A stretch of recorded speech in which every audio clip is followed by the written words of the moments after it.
उपाध्यक्ष महोदय, वित्त मंत्री को देश की आर्थिक स्थिति और निर्धनता के संबंध में जितनी जानकारी प्राप्त होती है, उतनी किसी अन्य मंत्री को संभव नहीं होती।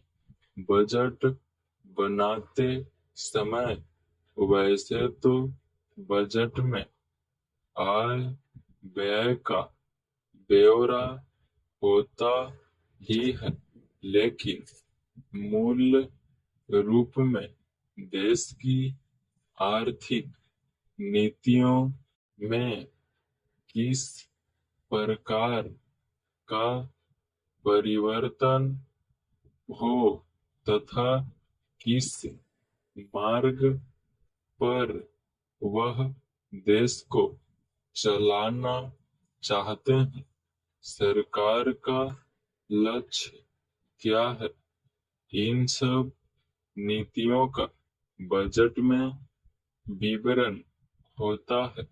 हमारे वित्त मंत्री चाहे जिस पद पर भी रहे हों, चाहे वे मुख्यमंत्री रहे हों या केंद्रीय सरकार में रहे हों, उन्होंने शानदार काम किया है। जिस समय उन्होंने बजट प्रस्तुत किया, उस समय देश को और विशेष रूप से गरीबों को उनसे बहुत सी आशाएं थी। देश में लगभग 6 लाख गांव हैं। उनमें जो बेरोजगारी है, गरीबी है, उसके संबंध में देश की जनता को उनसे बड़ी आशाएं थी और जनता देखना चाहती थी कि इस अवसर पर सरकारी नीतियां के द्वारा देश को वे क्या मार्गदर्शन देना चाहते हैं। इस दृष्टि से 3 महत्वपूर्ण बातें इस समय देश के सामने थीं। देश का आर्थिक विकास तेजी से हो, अधिक लोगों को काम मिल सके और मूल्यों में स्थिरता आए। जहां तक इन 3 उद्देश्यों का संबंध है, हमने देखा कि उस ओर कुछ प्रयत्न किए हैं।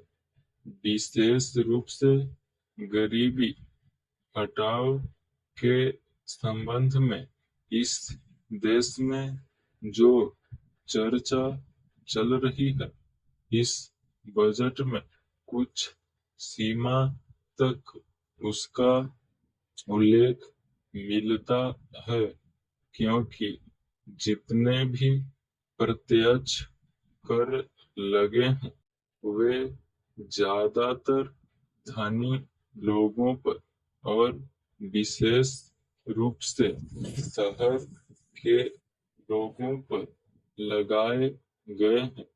इस तरह से जो एक प्रकार की आर्थिक असमानता हमारे देश में चल रही है, उसको दूर करने का प्रयत्न अवश्य किया गया है।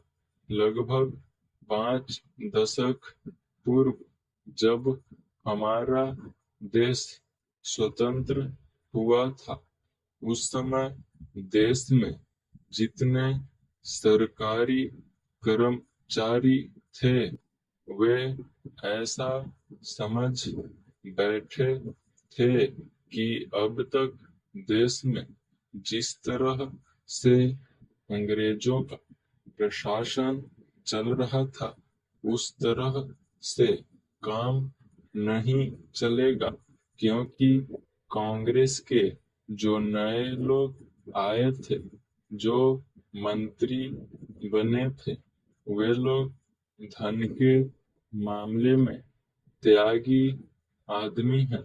धन से उनको मोह नहीं है, लेकिन बाद में उन्होंने देखा कि हमारे मंत्री लोग भी उसी तरह से शानदार जीवन पसंद करने लग गए जिस तरह से अंग्रेज करते थे।